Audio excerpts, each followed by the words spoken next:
a nuestro grupo de asociados ginecólogos. En la noche de hoy, como decía, vamos a hablar de embarazos e infecciones. Le voy a dar la palabra al doctor Yotin Pérez para que inicie. Yotin nos va a hablar de las infecciones vaginales y sus repercusiones perinatales. Yotin, el micrófono es tuyo. Bien. Buenas noches, gracias, doctor Martín Ortiz. Para mí es un honor, un placer compartir este escenario a través de esta plataforma con profesionales de la calidad del doctor Mena y el doctor Fuertes Piantini. Y claro está, con la moderación de usted, el profesor maestro Martín Ortiz.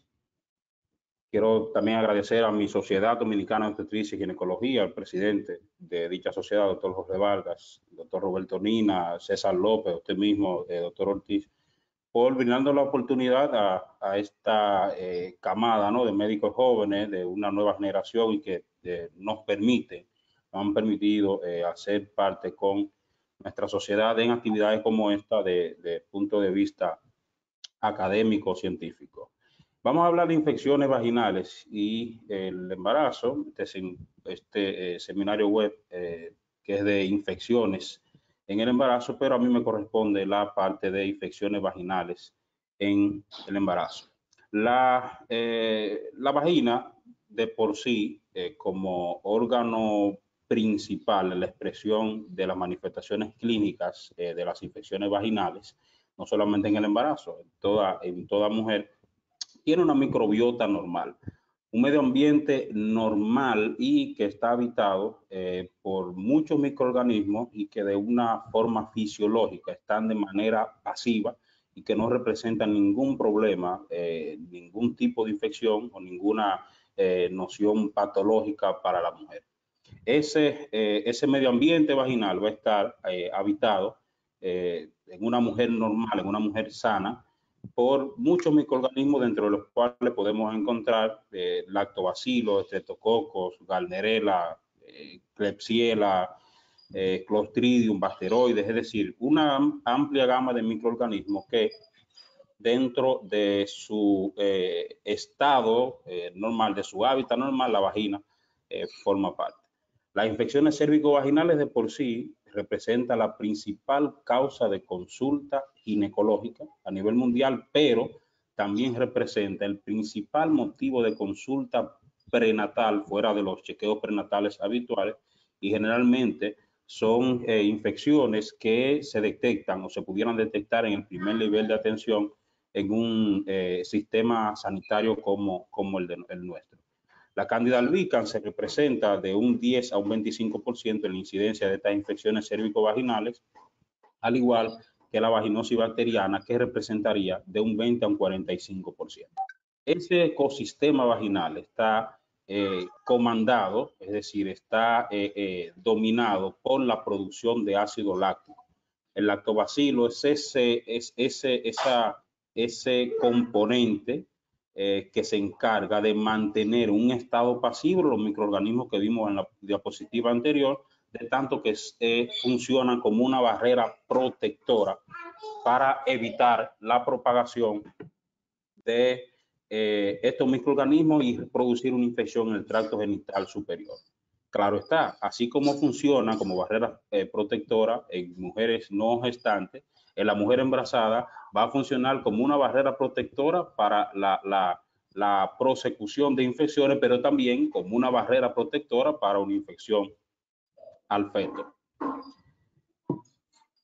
Las tres principales causas etiológicas de infecciones vaginales se representan en esta gráfica: candidiasis vaginal, la tricomonas y la Gardnerella vaginalis o la vaginosis bacteriana.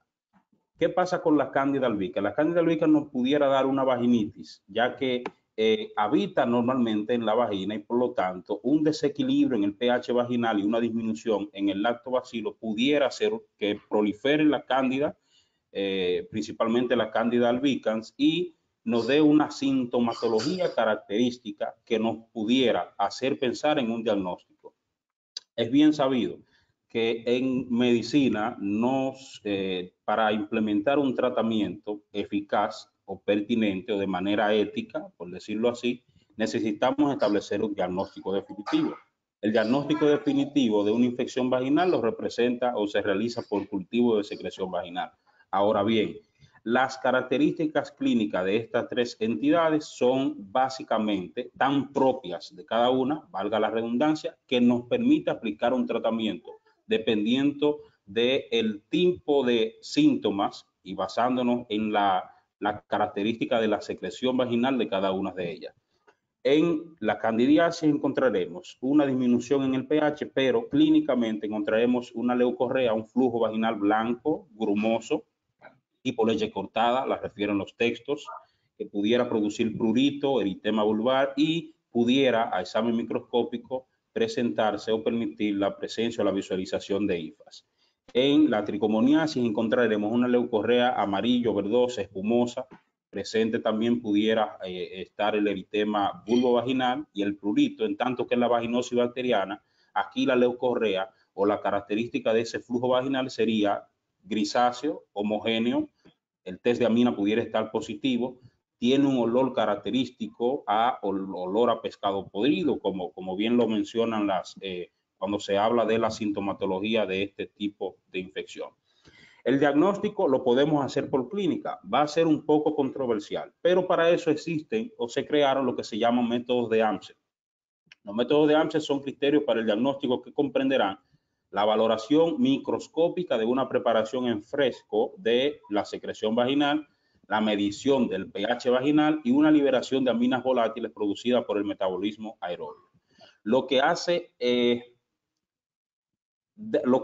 que tenga un valor predictivo o un valor, una aplicación realmente muy usada al método de AMSET es su especificidad, ya que comparado con la característica del flujo, con la medición del pH vaginal, con la presencia o la búsqueda de presencia de clue cells, la especificidad del método de AMSET es de un 92,3%, en tanto que su sensibilidad sería de un 62,1%. Ahora bien, estamos hablando de infecciones vaginales y tenemos que pensar en mujeres sanas o mujeres no gestantes y en mujeres gestantes.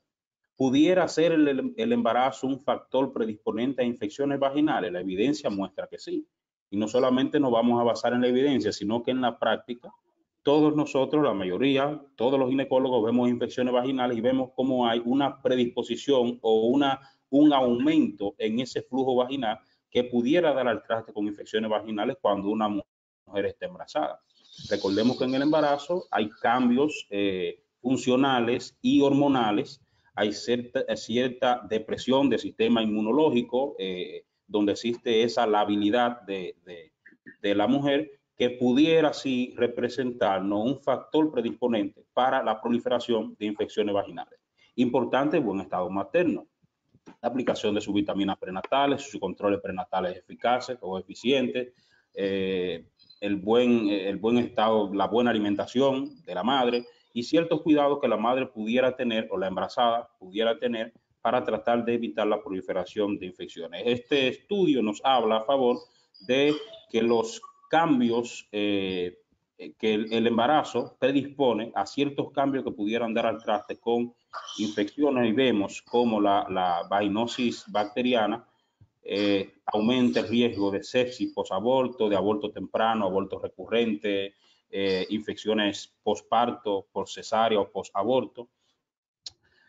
En cuanto a la mujer no embarazada, vemos que las infecciones vulvovaginales representan riesgo de enfermedades pélvicas inflamatorias, riesgo de otras enfermedades o infecciones de transmisión sexual, aumenta el riesgo de endometritis, aumenta el riesgo de infecciones postquirúrgicas ginecológicas y, para muestra un botón, a nadie de los que estamos aquí, que somos ginecólogos, se nos ocurre realizar una colpoperinorrafia o algún procedimiento de piso pélvico con una infección vaginal presente. Es decir, preferimos mejor tratarla previo a realizar el procedimiento. En las embarazadas vemos la relación que guarda las infecciones vulvovaginales con abortos, complicaciones obstétricas como la rotura prematura de membrana y por consiguiente la producción de partos prematuros, el bajo peso al nacer de recién nacido, endometritis postparto, cesárea y postlegrado también.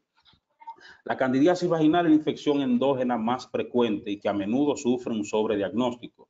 ¿Por qué? Porque ya el médico viene predispuesto con la candidiasis o la infección por cándida debido a la alta frecuencia o la alta incidencia de esta en mujeres embarazadas. Coloniza el tracto genital inferior y forma parte de la microbiota normal de un 20 a un 50% de las mujeres sanas y asintomáticas, y el 75% de las mujeres va a tener por lo menos un episodio de vaginitis micótica en su vida. De ese 75%, del 5 al 8% son recurrentes. No solamente es la principal causa o motivo de consulta ginecológica, también es la principal causa de cambio de ginecólogo, y es bien sabido por nosotros con la frecuencia que vemos pacientes que vienen con una candidiasis recurrente. Congénitamente, la candidiasis puede producirnos hemorragia intracraneal, infecciones sistémicas, necrosis cerebral en recién nacidos, ¿no? Infección orofaríngea, pudiera presentar también o predisponer a infección temprana en el recién nacido, pudiera considerarse como un agente patógeno oportunista, y es la segunda causa de este tipo de infección congénita luego de la vaginosis bacteriana. Predisponen a la infección por cándida el embarazo, propiamente dicho, la diabetes mellitus y la inmunosupresión, que van de la mano. El uso de antibioterapia pudiera permitir el aumento de la colonización vaginal de un 10 a un 30%, porque se ha visto que el uso de antibióticos elimina la microbiota protectora y por lo tanto va a producir a raíz de una disminución del lactobacilo o bacilo de Dodderlein, aunque no hay un consenso tampoco de si los anticonceptivos orales o la terapia de reemplazo hormonal pudiera aumentar el riesgo de candidiasis. El tratamiento de la cándida o de la infección por cándida está basado en azoles. Sabemos que el clotrimazol, el butoconazol al 2% y el clotrimazol al 1%, en dosis de 5 miligramos transvaginal por 3 días, y el clotrimazol de 7 a 14 días. Y como opción, como alternativa, también tenemos el miconazol al 2%, que pudiera usarse en óvulos o en cremas vaginales. La infección neonatal precoz por el estreptococo beta hemolítico, en este he querido hacer énfasis ya que es el principal causante de sepsis neonatal temprana, y por lo tanto es el microorganismo que más directamente se ve relacionado con una afectación o con un aumento en la morbimortalidad perinatal. Ocurre una contaminación en el canal genital materno, pudiera producir, está asociado a ruptura prematura de membrana, se asocia a una transmisión materna de un 40 a un 70%, y del 1 al 2% de los recién nacidos contaminados va a desarrollar una infección. Representa la infección más frecuente de los recién nacidos, es la principal causa, como bien mencioné, de morbimortalidad en recién nacido, y tiene una prevalencia de un 10 a un 40%. ¿Qué pasa con el estreptococo beta hemolítico? Que en el 10% de los casos cursa de manera asintomática.